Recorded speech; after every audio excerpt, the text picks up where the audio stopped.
Hey, soul family, freaks of nature, and other little sinners.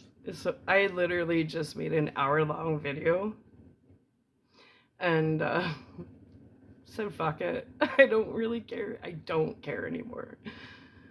I was gonna call out a whole bunch more people on all their shit and play some recordings because it's like, but then I stopped and I'm like, I don't want to align with you guys anymore. You bore me. You guys have to deal with the drama you created on your own. Like, I'm done. I am so done. But so I thought I would just come on here and literally pray for you guys. Like, I really, because if you pray for your enemies, then um you pray that they get touched, that there's a divine intervention, and in return they find something else to do besides intrude in your life, right? So anyways, I found that interesting because I spent an hour calling out people's crap and playing recordings and saying, ha ha ha, gotcha.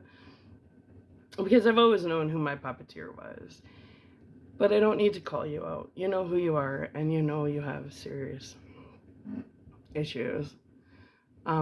But because you know I know who you are, you have no power over me anymore at all. It's like the movie The Labyrinth. Like, you have no power over me. I saw behind the veil. I saw you, your short little self.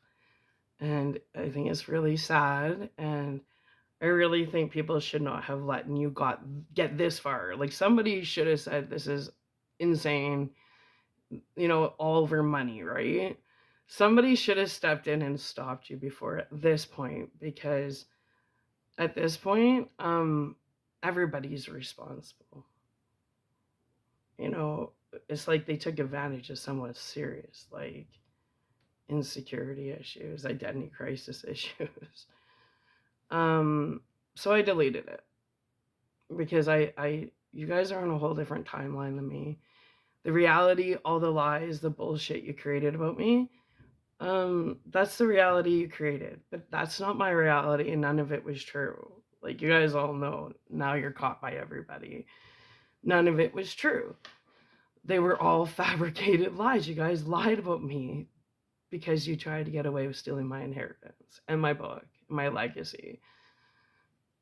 And I think that's really sad because I'm probably the only person in this family that would have shared with everybody.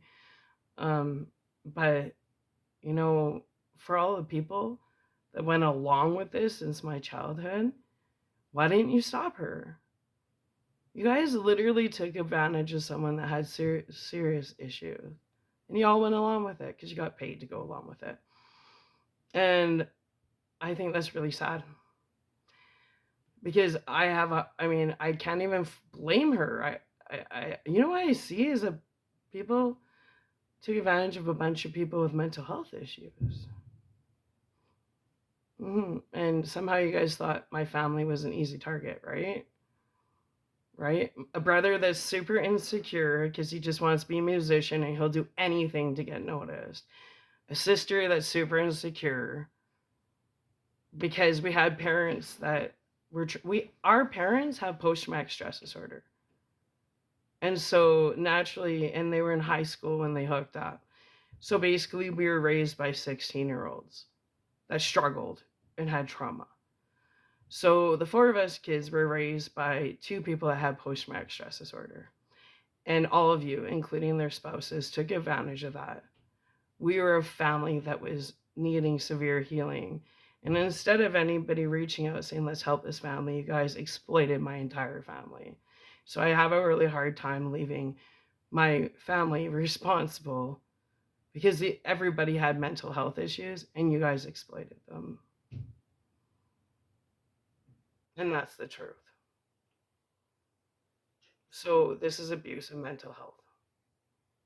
And I know you guys really want me to hate my family, but I can't because we all went through everything together, including this weird ass experience. But you guys took advantage of people with mental health. That's crimes against humanity. What you guys did to my family is crimes against humanity. Talk about my immediate family. You relatives, you're pieces of shit. But when it comes to like my siblings and my mom and dad, you guys took advantage of mental health. And I'm going to expect you guys to be prosecuted to the extreme for what you did to my family, my entire family, my nephews included. That's crimes against humanity. You guys researched my family. You knew that there was mental health issues. You knew that my dad had trauma, my mom had trauma, my sister had trauma, she had drug issues. My brother Jamie has trauma, he has insecurity issues. My brother Jordan was hit by a car. He has literally had injuries. And you thought that would be an easy takedown. And you were wrong, because I stand for my entire family. And you guys took advantage of my entire family mental health problems. And you guys were trying to separate me from my family, but I love my family, but they need help. So all you losers I went to school with that took advantage of my family, relatives that took advantage of my family, I'm going to expect that you guys get prosecuted to the extreme for crimes against humanity. I mean, obviously, if my family was involved with crimes, they got to do their time, but I love them. You guys took advantage, and I hope they get prosecuted to the extreme levels. Yeah, well, bye.